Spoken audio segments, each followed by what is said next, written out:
Shortly after arriving here in Italy, one of my friends back in the States sent me a message saying that they would love to go around Europe and see all the sights, but they just didn't feel it would be safe to travel by themselves. Now, to be honest, I didn't think too much more about this until last week when somebody who I met here in Turin, as soon as they found out I was an American, asked me if I owned a gun. So this really got me thinking about the perception of safety abroad and thought I would make a video comparing the relative safety of the US and Italy. To do this, we're going to take a look at some statistics which should help enable us to accurately compare these two countries, as well as explain why I chose to move to a European city instead of an American one. Just like most of my friends back in the States, I grew up in a typical suburb.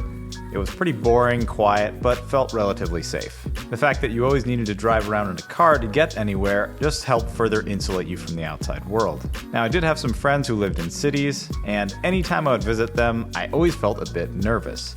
And I wasn't really sure if it was the crowds or the noise, but something about cities always just put me on edge. Now, I figured maybe this was just due to the fact that I was from the suburbs and I wasn't used to the cities, and anything other than what I grew up with would just feel foreign and strange. Or maybe there's just something about US cities in general that rubbed me the wrong way. For example, the cities near the suburb I grew up in, Albany and Troy, anytime I would go to visit, there would always be somebody screaming their head off or just something that would put me on edge that completely turned me off to city life. However, my perceptions on cities changed a few years ago after I went on a last-minute trip to Munich, Germany to go experience the world-famous Oktoberfest. And I gotta tell you, never before in my life have I visited a city like Munich. I could not believe how clean the subways and streets were, not to mention all the people were extremely friendly and pretty much all of them spoke English. I still remember that even with all the chaos of Oktoberfest, there were a group of, I think they were volunteers, at one of the U-Bahn stations near the fairgrounds, making sure that drunk patrons didn't just fall onto the tracks. One of the things I loved about my trip to Munich is that despite being a city of 1.5 million people, I never felt intimidated or unsafe walking around even at night. Maybe this is just a coincidence, or maybe there's just something different about European cities. So let's take a look at how safe it really is over here versus life in the US. To do this, one of the things I want to talk about is how people get around in Europe versus the States. From my experience living here, it's pretty common for people to walk around to get where they're going, or maybe take a tram, bus, even an underground metro, and if you're leaving the city, just take a high-speed train. This is not the case in the US, where you pretty much need a car to get anywhere. Now, the reason I'm bringing all this up is because I want you to understand the next set of stats that we're going to be looking at, and that's just how safe it is to just get from point A to point B. And fortunately for pedestrians, it's actually really safe to walk around in Italy. It's about twice as safe as walking around in the States. However, Italy is not even that great compared to the rest of Europe, where in Germany it's about 5 times safer for pedestrians to be walking around. I mean, I guess it kind of makes sense that if you have more people driving and fewer people walking, those drivers are going to be less aware of pedestrians. Versus over here, where you have a lot more people walking, a lot less people driving, those drivers are going to be more aware of pedestrians. Now, if you couple that with the poor infrastructure that we have in the States for pedestrians, like lack of sidewalks, for example, then it's not surprising that it's so much more dangerous to be a pedestrian in the States than it is here in Europe. Sadly, the case is pretty similar. If you are a cyclist in the States, it's about twice as dangerous as it would be here in Italy. Again, Italy is not the safest country here in Europe for cyclists. That would probably be somewhere like Netherlands, Germany, where they have great bicycling infrastructure. In fact, if you want to see a video of what I thought of the German bicycling infrastructure, I will leave a link to a playlist here where I also talk about my experiences cycling in the USA.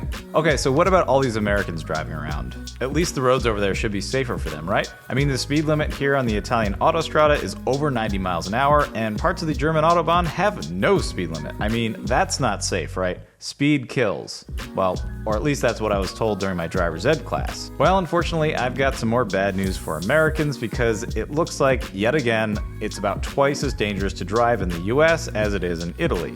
But again, I think this makes sense when you look at the broader picture. There's just more Americans driving per capita than Italians. So yeah, more people on the road, more chance of incidents occurring. Now, if you couple this with all the large pickup trucks in the US, along with the higher incident rate for alcohol-related accidents, and the poor road infrastructure, then yeah, it kind of makes sense why they have more road fatalities per capita than here in Italy. What about crime here in Europe? I mean, I've seen Taken. I know I should have Liam Neeson's phone number. just in case I need it. Let's go over some numbers for each country, but keep in mind that these are averages for the entire nation, so obviously it's going to vary region by region depending on where you are, both in Italy and in the States. Now, when I arrived here in Italy, I saw some signs right away that told me that maybe this wasn't the safest place to live. I saw bars on all of the windows, a lot of private security guards, and cameras everywhere. I also noticed that when stores were closed, they had these huge rolling metal shutters that would completely cover all of the windows and the doors, which makes walking around during the afternoon siesta look like you're in a post-apocalyptic nightmare. I also noticed that the banks here have these crazy doors that look like airlocks in the Starship Enterprise, and they only allow like one person in or out at a time. I mean, I remember, I think it was the second week I was here, I tried to buy some computer paper, just some copier paper, and I had to get buzzed in to this little store by the employee. And that store is not unique. There are a lot of places here that have electronic locks in the doors. So all this, coupled with the vault-style lock on my apartment door, made me think that burglaries were pretty common here. However, they're not as common as they are in the US, which has reported 4 times more burglaries than here in Italy. Now, this is pretty surprising to me, but maybe all these crazy security systems people have here in Italy actually do work. Either way, your belongings are safer here than they are in the States. Next, I want to talk about robberies. Now, honestly, before making this video, I didn't really have a good distinction between robberies and burglaries, but basically, burglaries are when someone steals from you by breaking into your house, and a robbery is when somebody steals from you by force. Regardless, robberies here in Italy are 20% less common than they are in the States. The next topic is the #1 thing that shocked me when researching for this video, and that is the murder rate of Italy versus the States. You gotta take a guess right now, which one do you think is more dangerous? Keep in mind, the US has 7 times the amount of guns per capita, so maybe the murder rate in the US is 2-3 times higher than here in Europe? Nope, you'd be wrong. It's 12 times more. And that, I feel, is pretty significant. If you look at a list of the homicide rates of different countries, the US falls somewhere between Bolivia and Afghanistan. So I guess this really shouldn't come too much as a surprise. I also tried to look up kidnappings, although I couldn't really find too much good data on the US and Europe. I guess suffice it to say, you're probably not going to be kidnapped in either place. So last, I want to cover some other stats that I found out that maybe help explain some of these results that we've been seeing. For example, I didn't know that Italy has twice the amount of police officers per capita than the United States. So maybe this does help explain the difference in crime rates. Now, on the other side of that coin, the US has about 7 times the amount of inmates per capita than we have here in Italy. I don't really know what to make of that, but I guess more inmates doesn't necessarily mean safer streets. After doing all the research for this video, it helped me to contextualize the feelings I was having, and let me know that it wasn't just all in my head, but there is a real measurable difference between US and American cities. Let me know what you guys think. Did any of this come as a shock to you, or was this just common knowledge? Now, if you like this video and want to support the channel, go ahead and subscribe. That helps creators like me share our content on YouTube. Plus, you will get a notification on any new videos I upload. Thanks again for watching. I'll see you guys in the next one.